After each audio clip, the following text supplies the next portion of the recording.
Doctor Taher বললেন, নিজামী মুজাহিদ দেশের সার্বভৌমত্ব রক্ষায় আত্মত্যাগ করেছেন। ডিসেম্বরে না হলে আর কখনো নির্বাচন হবে না, সতর্ক করলেন মির্জা আব্বাস। উশৃঙ্খল আচরণ বরদাস্ত করা হবে না, হুঁশিয়ারি জাপা মহাসচিবের। সাবেক পিএ পরিচয়ে সংবাদে ক্ষুব্ধ নাহিদ, জানালেন প্রতিক্রিয়া। জিএম কাদেরের বাসায় হামলায় জাসদের নিন্দা ও প্রতিবাদ। এতক্ষণ শুনছিলেন সংবাদ শিরোনাম, এবারে বিস্তারিত। জামায়াতের নায়েবে আমির ও সাবেক এমপি ডাক্তার সৈয়দ আবদুল্লাহ মোহাম্মদ তাহের বলেছেন, জামায়াত একটি কল্যাণমুখী রাষ্ট্র সংগঠনের লক্ষ্যে কাজ করেছে। শহীদ আমিরে জামায়াত মাওলানা মতিউর রহমান নিজামী ও আলী আহসান মুজাহিদ দেশের সার্বভৌমত্ব রক্ষায় আত্মত্যাগ করেছেন। তাদের পরিচালিত মন্ত্রণালয়গুলো জোট সরকারের আমলে দুর্নীতিমুক্ত ছিল, যা তখনকার ফ্যাসিবাদী সরকারও স্বীকার করতে বাধ্য হয়েছিল। শুক্রবার চট্টগ্রামের বাকলিয়া থানার একটি কমিউনিটি সেন্টারে দক্ষিণ উপজেলা জামায়াত আয়োজিত সদস্য শিক্ষা শিবিরে প্রধান অতিথির বক্তব্যে তিনি এসব কথা বলেন। ডক্টর তাহের বলেন, 1971 সালে যে লক্ষ্য উদ্দেশ্য নিয়ে দেশ স্বাধীন হয়েছিল, স্বাধীনতার পর শেখ মুজিবুর রহমান বাকশাল প্রতিষ্ঠার মাধ্যমে পুনরায় ফ্যাসিবাদ কায়েম করেন। এভাবে একের পর এক দেশ বিরোধী শাসক জাতিকে ধ্বংসের পথে ঠেলে দেন। সর্বশেষ ফ্যাসিস্ট নেত্রীর নেতৃত্বে দেশের সম্পদ লুট করে 300 আসনের এমপিরাও পলাতক রয়েছেন। এমনকি উপজেলা ও ইউনিয়ন পরিষদের চেয়ারম্যানরাও পালিয়ে গেছেন। তিনি বলেন, ইতিহাসে এ ধরনের ঘটনা সম্ভবত আর কোথাও ঘটেনি। এখন জনগণ আশা ও বিশ্বাস নিয়ে জামায়াতের দিকে তাকিয়ে আছে। সেই আস্থার জায়গা থেকে আমাদের জনগণের পাশে দাঁড়াতে হবে। আশা করি যদি দেশ নৈতিকভাবে পরিচালিত হয়, তবে বাংলাদেশ বিশ্ব দরবারে উজ্জ্বলভাবে মাথা তুলে দাঁড়াবে, ইনশাআল্লাহ। শিক্ষা শিবিরে সভাপতিত্ব করেন চট্টগ্রাম দক্ষিণ জেলা জামায়াতের আমির আনোয়ারুল আলম চৌধুরী। বিশেষ অতিথি হিসেবে উপস্থিত ছিলেন বাংলাদেশ জামায়াতের অ্যাসিস্ট্যান্ট সেক্রেটারি জেনারেল মাওলানা মোহাম্মদ শাহজাহান ও কেন্দ্রীয় মজলিসের শুরা সদস্য অধ্যাপক জাফর সাদেক। অন্তর্বর্তী সরকারের উদ্দেশ্যে বিএনপি স্থায়ী কমিটির সদস্য মির্জা আব্বাস বলেছেন, টালবাহানা করে নির্বাচনকে পেছানোর চেষ্টা করবেন না।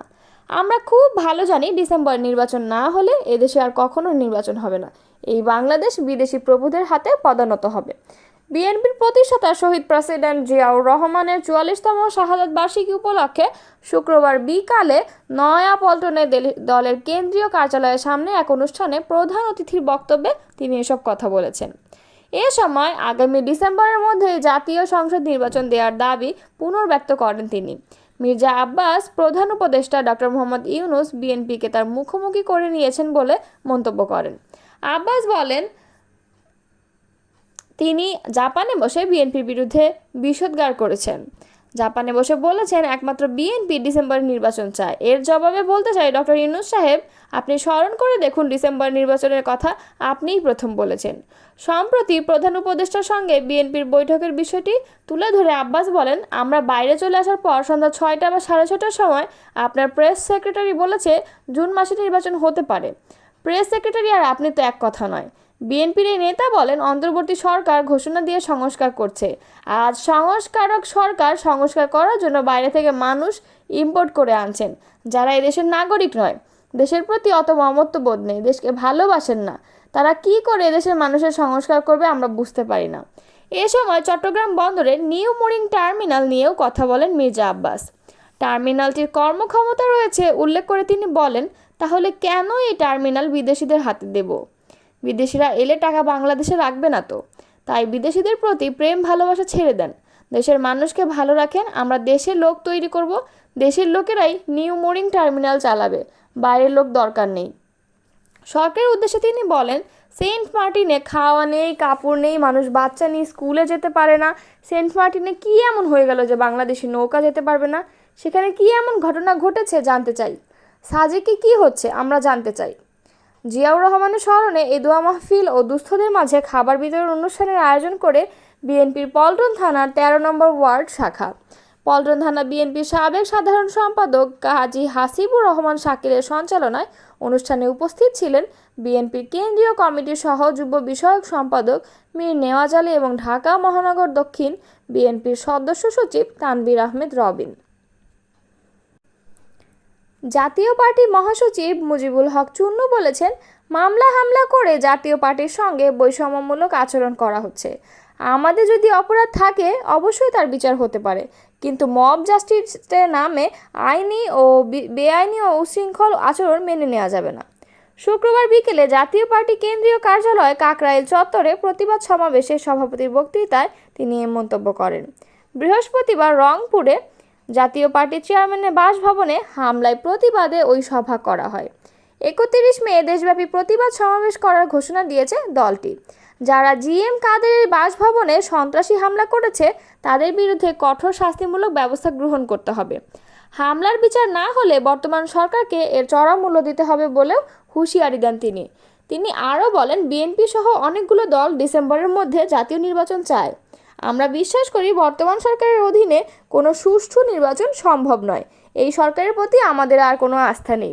বর্তমান সরকার যদি একটি গ্রহণযোগ্য নির্বাচন করতে চায় তাহলে মব জাস্টিসের নামে সন্ত্রাসী কর্মকাণ্ড যারা করছে তাদের বিরুদ্ধে কঠোর ব্যবস্থা নিতে হবে। প্রধান উপদেষ্টাকে উদ্দেশ্য করে তিনি বলেছেন, দেশের মানুষ নিজের ঘরে নিরাপদে থাকতে পারবেন না।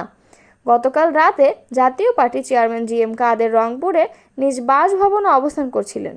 তখন এনসিপি নামধারী কিছু সন্ত্রাসী তার বাসভবনে সন্ত্রাসী হামলা করে জানালার গ্লাস ভাঙচুর করে এবং একটি মোটরসাইকেলে আগুন ধরিয়ে দেয়। একটি ছাত্র জনতার গণঅভ্যুত্থানে এমন একটি অনিরাপদ দেশের জন্য কি আমাদের সন্তানরা জীবন দিয়েছিল?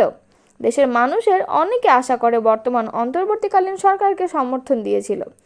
বর্তমান সরকার কি সাধারণ মানুষের আস্থা ধরে রাখতে পেরেছে? সরকার গঠনের 9 মাস পরেও দেশকে নিরাপদ করতে ব্যর্থ হয়েছে বর্তমান সরকার। তিনি বলেন, বৈষম্য বিরোধীর নামে বাড়ি ঘরে হামলা এটা মেনে নেওয়া যায় না। দেশের আইন শৃঙ্খলা রক্ষায় বর্তমান সরকার সম্পূর্ণ ব্যর্থ। সাধারণ মানুষ রাস্তায় নিরাপদে চলাচল করতে পারে না। মব জাস্টিসের নামে যখন তখন সাধারণ মানুষের উপর হামলা করে, আর মেনে নেওয়া হবে না। এগুলো আর কোনো মতেই মেনে নেওয়া হবে না। আইন শৃঙ্খলা রক্ষাকারী বাহিনী তাৎক্ষণিকভাবে ব্যবস্থা নিতে পারে না। এর যে দুঃখজনক ঘটনা আর হতেই পারে না। উশৃঙ্খল ছাত্রদের নতুন একটি দলকে সমর্থন করায় বর্তমান সরকারের প্রতি সাধারণ মানুষ আস্থা হারিয়ে ফেলেছে। তিনি বলেন, বাংলাদেশের সংবিধানে অন্তর্বর্তীকালীন সরকার বলতে কিছু নেই। রাষ্ট্রপতি উপদেষ্টা ও প্রধান উপদেষ্টা নিয়োগ করতে পারবেন। তারা রাষ্ট্রপতির উপদেষ্টা হিসেবে কাজ করবেন, কিন্তু স্বল্প সময়ের জন্য। অন্তর্বর্তীকালীন সরকারের উপদেষ্টা বা প্রধান উপদেষ্টা বলতে কিছুই নেই। জাতীয় পার্টির দফতর সম্পাদক মাহমুদ আলমের পরিচালনায় উপস্থিত ছিলেন প্রেসিডিয়াম সদস্য মীর আব্দুস সবুর আসুদ। জাতীয় নাগরিক পার্টির আহ্বায়ক নাহিদ ইসলামের পরিচয় জড়িয়ে তার সাবেক পিএ আতিক মোরশেদের বিরুদ্ধে সংবাদ প্রকাশিত হয়েছে। এটাকে একটি উদ্দেশ্য প্রণোদিত ও বিভ্রান্তিকর বলে আখ্যায়িত করেছেন নাহিদ। তবে এই বিষয়ে নাহিদ ইসলাম সংবাদ মাধ্যমকে বলেন, আমার পিএ থাকা অবস্থায় আতিক মোরশেদের বিরুদ্ধে এমন কোনো অভিযোগ ছিল না। আমি উপদেষ্টা থাকাকালীন নগদ বিষয়ক সম্পূর্ণ কার্যক্রম বাংলাদেশ ব্যাংকের অধীনে পরিচালিত হতো। আমি পদত্যাগের পর আতিক মোরশেদ বর্তমানে ডাক, টেলিযোগাযোগ ও তথ্য প্রযুক্তি বিষয়ক বিশেষ সহকারী ফয়েজ আহমদ তোয়েব সাহেবের সঙ্গে কাজ করছেন। তিনি আরও বলেন, আতিক মোরশেদের সঙ্গে বর্তমানে আমার কোনো সম্পর্ক না থাকলেও আমার সাবেক পিএ পরিচয়ে সংবাদ প্রকাশ করা হচ্ছে। এটা উদ্দেশ্য প্রণোদিত ও বিভ্রান্তিকর। যে সংবাদের রেফারেন্সে তথ্য ছড়ানো হচ্ছে সেখানেও আমার নাম নেই। আমরা অফিসিয়ালি এ বিষয়ে আমাদের বক্তব্য দেব। এদিকে আজ দুপুরে আতিক মোরশেদের বিরুদ্ধে নগদের 150 কোটি টাকা আত্মসাতের অভিযোগে সংবাদ প্রকাশের পর ফেসবুকে এক পোস্টে গণ অধিকার পরিষদের সাধারণ সম্পাদক রাশেদ খান বলেছেন, যেখানে তিনি আতিক মোরশেদকে সাবেক তথ্য উপদেষ্টার সাবেক পিএ পরিচয় তুলে ধরেন। নাহিদ ইসলামের পরামর্শেই আতিক মোরশেদ এসব কাজে জড়িত কিনা পোস্টে এমন প্রশ্ন তোলেন রাশেদ খান। পোস্টে রাশেদ খান বলেন, সাবেক তথ্য উপদেষ্টা নাহিদ ইসলামের বিশেষ সহকারী আতিক মোরশেদের বিরুদ্ধে বেশ কিছু গুরুতর অভিযোগ আসলেও নাহিদ ইসলাম দায়িত্বে থাকাকালীন তার বিরুদ্ধে কোনো ব্যবস্থা গ্রহণ বা মন্ত্রণালয় থেকে তদন্ত কমিটি গঠন করেননি। প্রশ্ন রেখে রাশেদ বলেন, এক্ষেত্রে প্রশ্ন থেকে যায়, নাহিদ ইসলামের পরামর্শেই কি আতিক মোরশেদ এসব কাজে জড়িত কিনা? অন্যথায় এসব বিষয়ে নাহিদ ইসলাম কেন চুপ ছিলেন বা এখনও কেন চুপ আছেন? রংপুরে জাতীয় পার্টির চেয়ারম্যান জি.এম. কাদেরের বাসভবনে বৈষম্য বিরোধী ও এনসিপি নামধারী একদল চিন্তিত মব সন্ত্রাসীর হামলার তীব্র নিন্দা ও প্রতিবাদ জানিয়েছে জাতীয় সমাজতান্ত্রিক দল জাসদ। আজ শুক্রবার গণমাধ্যমে পাঠানো এক বিবৃতিতে এই নিন্দা জানানো হয়।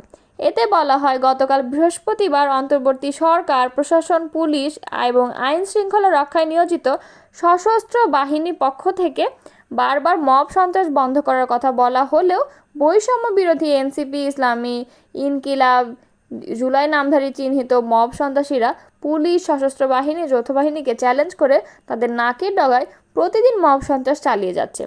জাসদের বিবৃতিতে সরকার ও রাষ্ট্রের মদতপুষ্ট মবের মুল্লুকের অবসানে দেশবাসীকে সোচ্চার এবং প্রতিরোধে সামিল হবার আহ্বান জানানো হচ্ছে।